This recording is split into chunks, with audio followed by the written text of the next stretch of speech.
Hi viewer, welcome again to RT Squared Solutions, where you can find engineering content by yours truly.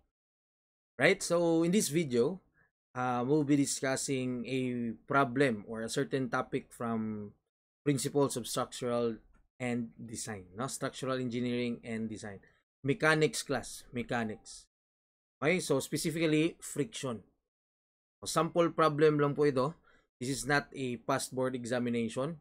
I will be discussing the problem as well as some of the concepts na may encounter natin. Ano ba yung kailangan natin i-take note if we encounter a problem sa friction. Okay? Right? So before we start, if you haven't subscribed yet for our YouTube channel, search Engineer Ronnie Trigger II, and for our Facebook page, Engineer RT Squared. Right? Now for more videos, follow na kayo. Sige, so without any further ado, let's have this problem. Okay. Two slender rods of negligible weight are pin connected at C and attached to blocks A and B, each of weight W. Ito pala yung figure. Okay? Yan yun ang figure. Knowing that the theta, okay, theta is 80 degrees, and that the coefficient of static friction between the block and the horizontal surface is 0.3. Dito yan makita class, no? Contact surface ng B at saka surface. Okay? This would be the surface. Yan. Okay? A, contact sa surface. B, contact sa surface. What would be the largest value of P for which equilibrium is maintained? So, ano ba yung concept or ano ba yung hinahanap niya? Largest value of P. Now, by observation, hindi mo natin lalagyan ng engineering. Siyempre, if merong blocks ito, A and B, nakakonect sa mga rods na to, okay? Obviously, if I were to put a force here, dito sa joint C, eventually, these blocks A and B will probably move. It will probably move, of course. No? But there will be a certain time. Kumbaga, may instant siya. Kumbaga, meron man siyang friction. Merong friction. So, merong resisting force. Ano ba talaga yung friction? Friction is the one that resisting opposite to the direction of the motion. Say, your motion would be going to the left.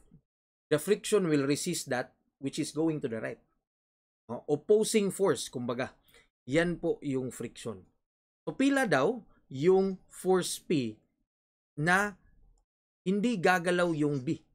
Hindi gagalaw. Hindi gagalaw yung B, hindi gagalaw yung A. Ano yung pinakamalaking P? Na if lalagpas ka sa force P na yon, eventually, the blocks will start to move. Okay? So, yan yung rough concept natin behind this problem. Now, of course, magkaiba angle ng rods ng A and B. So, therefore, itong P, also at an angle theta, we cannot say na equally divided yung forces dito sa AC and BC. No. Yes, meron po siyang reaction. Kasi meron man siyang force na going to that direction, it will be resisted by the rods. Slender rods. Kana i-resist. Then, ang resisting force ng rods, it will be transferred to the block, and eventually, block will start to move. Block will start to move. So, how do we solve this one? Okay, ganito siya. First of all, let's draw the free body diagram. In solving a static na problem class, always start with the free body diagram. What is a free body diagram? A free body diagram is sort of a diagram to which forces and distances and angles lang yung makita. Kumbaga, on a rigid body, ito, rigid body, rigid body, forces ang makita, no? Siyempre, if they are acting at that point, tanggalon mo na. Ang forces lang yung i-isolate. That is the free body diagram. Now, as what I've said, ang force P is resisted by slender rods BC and AC. So, syempre, meron niyang forces. O, in that direction, certain direction, makompress man, makompress yung force niya, no? Towards the joint para hindi mag-move. Now, syempre, it is force AC, force BC. We don't know that yet. But we know itong AC will be a function of P and BC will be a function of P. Kasi relative to each other siya, directly proportional. Meaning, if merong P, if papalaki yung P, itong FAC, lalaki din. Kasi, syempre, no? Relevant man siya if merong action force, meron din siyang reaction, which is AC and BC. Now, they are found at an angle 30 degrees and 60 degrees with respect to the horizontal. Okay? So, there are a lot of ways to solve this one. Okay. So, obviously, I mentioned earlier, we will isolate each block. We will isolate each block kasi hindi yan magkasabay na mag-separate. Kasi sabi ko nga, the distribution of the force P to force AC and force BC are not the same. Dili siya divided by 2. And also, the angles with respect to the horizontal is not the same. So, I don't know if si A ba yung mag-start to move before ni B or si B ba yung mauna mag-move compared kay A. So, that's why we will check them individually. Okay, so that's the reason. Now, we will make AC in terms of P and also BC in terms of P. Kasi nga, dapat a function of P siya para makuha natin yung largest value of P. Mahirap, no? Basta hindi siya in terms of P. Now, there are a lot of ways, lalo na sa pag-isolate ng mga forces. Pwedeng components method, force polygon, and so on. Marami pang iba. Actually, pwede force polygon dito, pero ang ginamit ko dito, the most usual, ginagamit ng students, components method. We will break this down, the forces, into components. Then, we will use the static equations. Summation forces horizontal, summation forces vertical. Okay? So, let's do that. Let's have this one. The forces or the components of the force BC would be vertical upward and horizontal to the left. Kasi, this will make a triangle man, no? Dapat mag-make siya ng triangle. Right triangle for that matter. Okay. And also, si AC, that's why, ito, left, right, and up. Yan naman yung components ni A. Do not forget, the force P is acting at an angle. So, meron din tong component. Let's say, downward and sideward. PX and PY. Okay? So, parang kuan lago ni siya class, Cartesian plane, no? Or, ito. So, if sang quadrant siya, meaning itong P, pag ganito man, no? O, pag ganyan. So, ang direction niya, pag ganyan yung component. And si AC, pag ganyan. Component niya pa to the right and to the upward. Sort of like that, no? Para palatandaan nyo na lang. What's next? Let's do summation forces. Now, in order to avoid simplifying algebraic expression, no?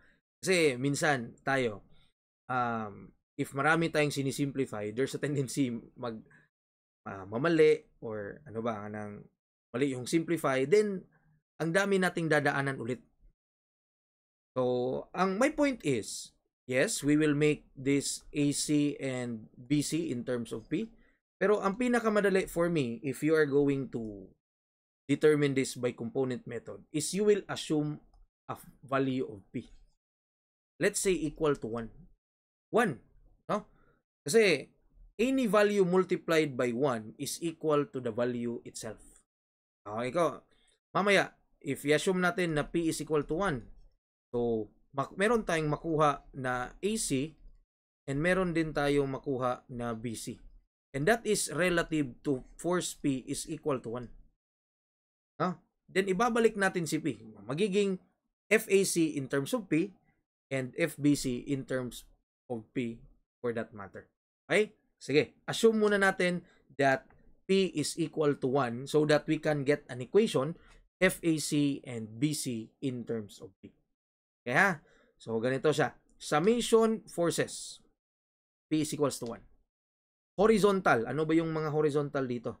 Ito, ACX, BCX, and PX. Okay. Now, ganito siya. That would be FACX plus PX minus FBCX. Positive, going to the left na siya ang direction. No? Going to the left. Okay? I-simplify yan. Tignan naman natin. All the angles is relative to the horizontal. So, lahat ng x component dito are cosine. No? Kasi nga, ang angle with respect to the horizontal. Alright? So, simplifying, FACX is FAC cosine 30. PX, gitransfer natin sa kabila. That's why naging negative 1 cosine of theta. Because we assume P is equal to 1, right? P is equal to 1. Then, BCX is FBC cosine of 60. Okay? Yan po yung first equation. Yes, we have two unknowns. Pero kaya natin yan. Kaya yan. Kaya yan later on. Another equation is syempre summation forces vertical. Ano ba yung mga vertical components? BCY, ACY, and PY. Pwede nating sabihin upward is equal to downward. So this would be positive upward. Ito kanina, ibalik ko lang. Positive to the left. And then simplify this again. Kasi yung angle are with respect to the horizontal, yung y components is sine. No? Kana siya. Sine 30, sine 60, sine 80. Yan po. So, ang gagawin, we have now two linear equations, two unknowns. Unknowns natin AC, BC, AC, BC. Diba? Unknown. So, we have two equations, two unknowns. Solvable. Linear equations. Diba? Linear equations. So, how do we solve this one? Pwede natin gawin ang isang equation in terms natin to one single variable lang. Okay, tignan ha. Ito. Ito na po siya. This will be our equation 1 and equation 2. We will make one equation in terms of the other variable. Let's say, from equation 2, okay, from dito, equation 2, i-transpose natin that we will make BC in terms of AC. Okay? So, FBC is equal, ito gitranspose lang, ito transpose to the other side, then i-divide ng sine 60 ang overall. Yan ang mangyari. Diba? Simplification lang na. Ang point ko lang dito is we made force BC in terms of AC. Then, this equation right now, you will substitute that one balik dito sa equation 1. Ito na yun, gisimplify ko to. From here. I simplify that one. Ana siya, class. Okay?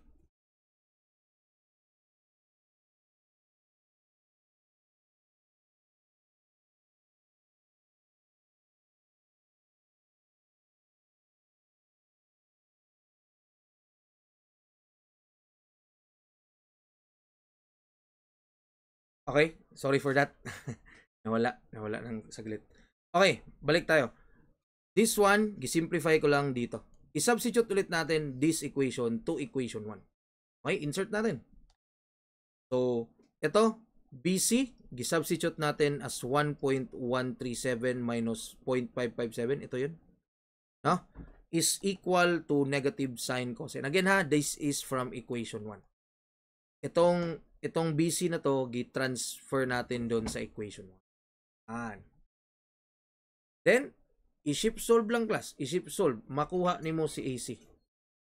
Okay, so some of you might ask, paano ba to i-calculate? Sige, pagbigyan ko kayo, no? Paano to i-calculate? Sige. Let AC is X sa calculator. Cosine 30. Minus quantity 1.137. Yan, 137 minus 0.577 x kasi FAC cosine 60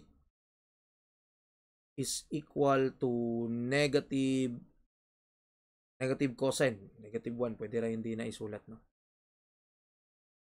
Then, shift solve. 0.342. And that's it, no? 0.342. Pareho ang lumabas. Okay?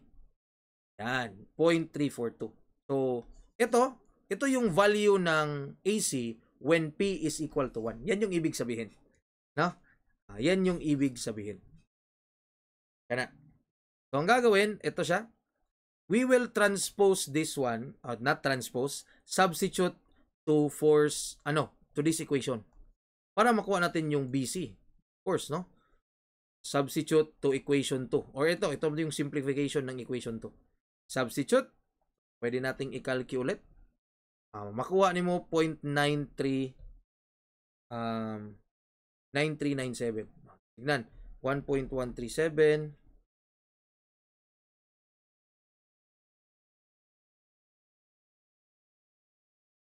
Actually, pwede ba ni magamitan ng colon? May colon ba dito? Wala man. May technique to na gagamitan siya ng colon eh. Pero anyway, sige, wag na lang.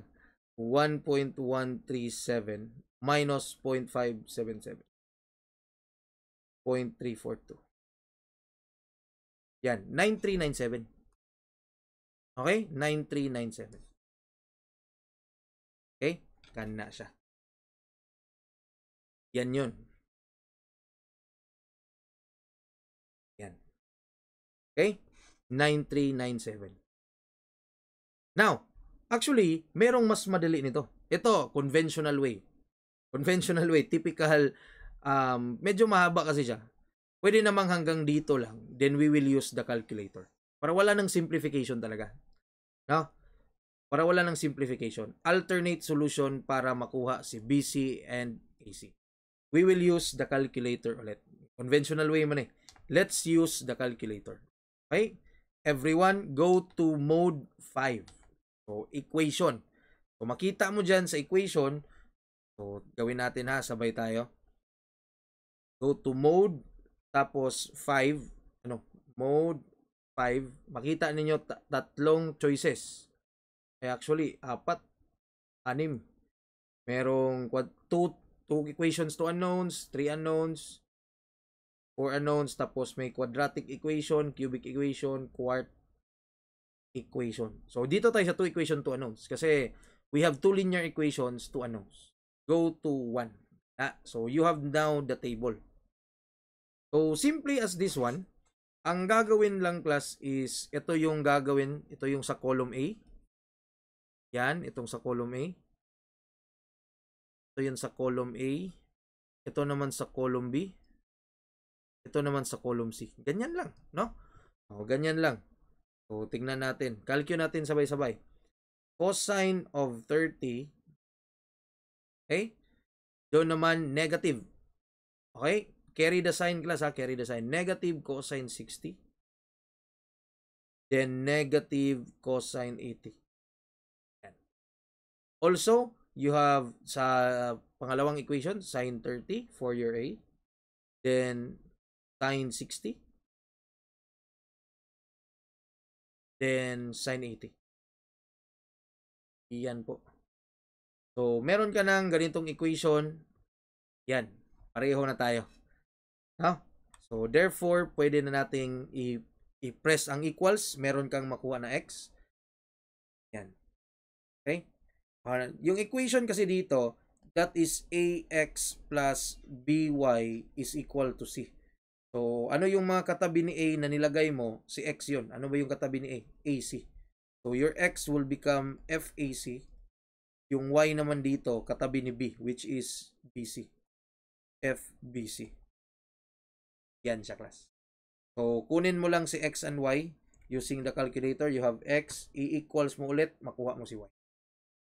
X and y. Yan. So, that would be your FAC and FBC. It's the same kanina. Ibalik mo lang si P. Ibalik mo lang. Para mas magets jud, pwede naman ratio and proportion. No? Pwede ganito. 'Di ba? Ang ginamit ko na P is 1. Pwede ratio proportion. So, FBC, ito yon, that would be 0.9397 is equal to FAC over 0.342. Yan. Cross multiply lang. Cross multiply, cross multiply. That's why you have now FBC in terms of P. Tapos, tanggalin to. Ayan.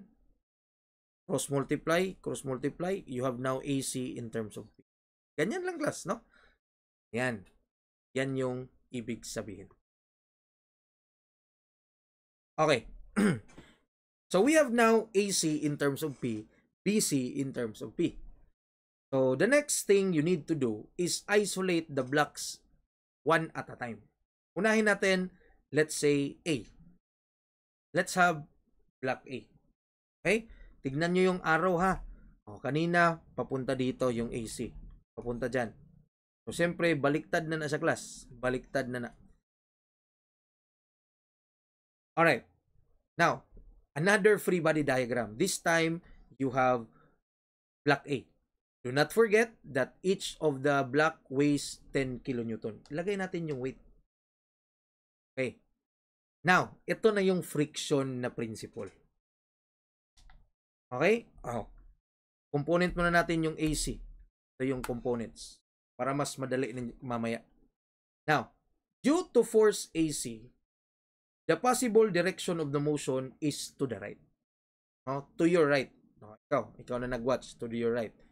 Kasi, syempre, itutulak ni AC yung block papunta doon. And as what I've said, the friction is an opposing force. Opposite direction. So, that's why ito yun. That is the friction. Okay.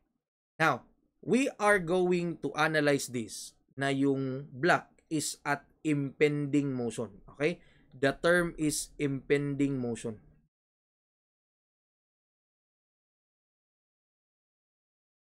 Impending motion is an instance to which the body is at the verge of moving. Kung talagang pa-move na talaga siya ba? Konti na lang tulak, mag-move na gid siya. That is impending motion. No? I-assume natin impending motion. In order to get the maximum value of P na makuha natin, in which ito pala yung P na magiging, if sumobra ka sa P na to, gagalaw na yung block. Meaning ganyan ba? Meaning ganyan. Okay? Sige. Impending motion. Now, FA is merong formula. That is mu n. Diba? FA or the friction is coefficient of static friction times the normal force. Well, normal force would be, yan, perpendicular to the surface. Yan, perpendicular to the surface. Right? Actually, meron na tayong free body diagram. Pwede na tayong mag-summation forces. Dalawa lang din. Summation forces Y, summation forces X. Or horizontal or vertical. Yan. Unahin natin. Summation vertical. Ano ba yung vertical dito? ACY, NA, at saka W. Tignan mabuti, ha. Take note, meron ka ng FAC. Sinulat ko dito. FAC is 0.342 of P. So, as a function of P na siya. Okay. So, based dito sa positive upward, your normal force at A is equal to the sum of ACY and W. Okay. Next step. Summation forces. Okay. Simplify muna natin. ACY. So, ito yung FAC. So, syempre, vertical component naging sine. Sine 30. Okay, so again ha, ganito yan pagka-draw. Yan, merong 30 degrees. Ito yung kailangan natin. FBCY. So, klaro naman, opposite naman siya sa FAC pala. AC. Opposite siya sa angle. So, sine theta. Right? So, you have now NA in terms of B. Summation forces horizontal. Again ha, meron ka ng NA in terms of P. Summation forces horizontal, wala namang iba dyan. Friction is equal to FACX. no? ACX and friction. Substitute. Take note, ang friction is mu s. Mu is 0.3. Ito yung mu. Mu s. Given yan. 0.3. Coefficient of static friction between the block and horizontal surface. 0.3. Now, ito yung ACX. Again, this would be force AC. Tapos, X component cosine.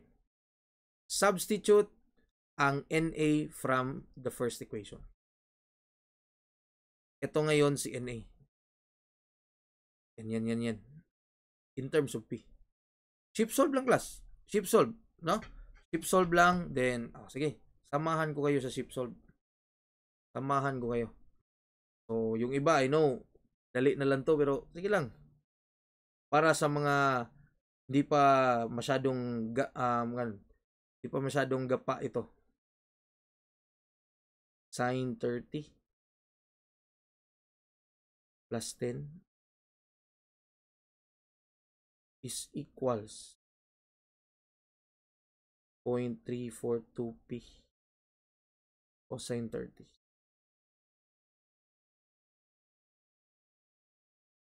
And yes, the answer is 12.25. Okay? Anong ibig sabihin yan sa 12.25? Anong ibig sabihin sa 12.25? Okay. Ito yung force P na ang block is at impending motion. Okay? Ang block is impending motion. Ang ibig sabihin, if your P is larger than 12.25 kilonewtons, okay, the block A will start to move.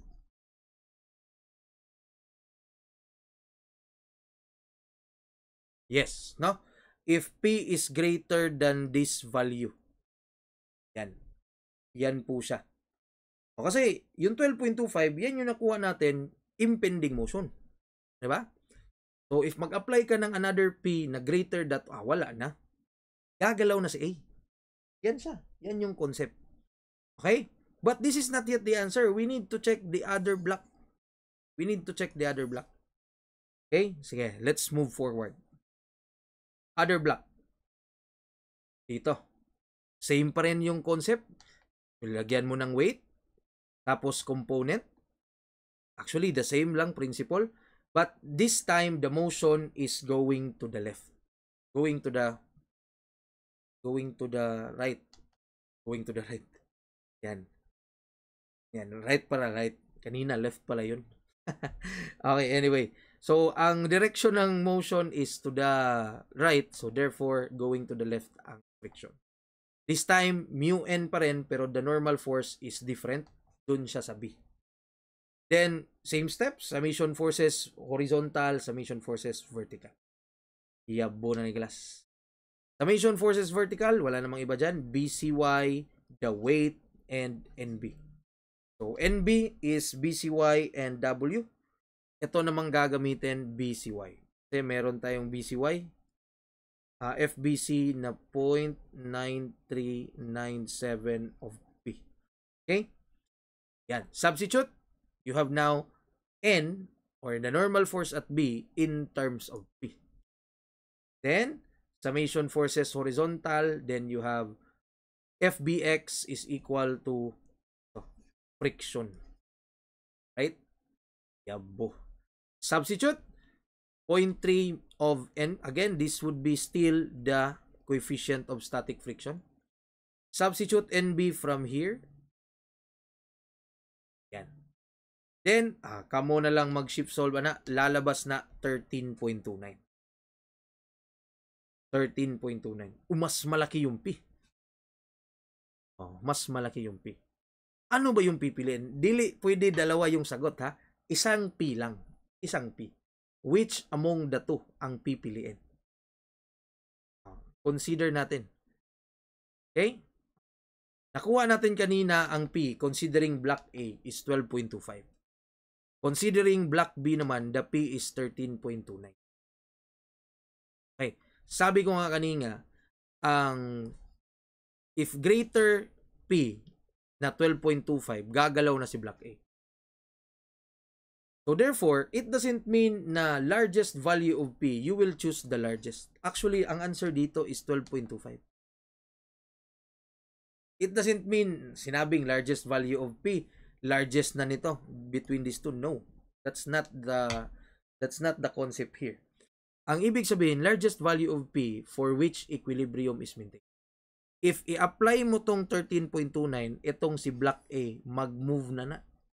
So, hindi na yan static. It will start move. So, meron na siyang kinetic, dynamic na siya. Okay? Ganyan po siya. So, syempre, you will consider the lower value of P.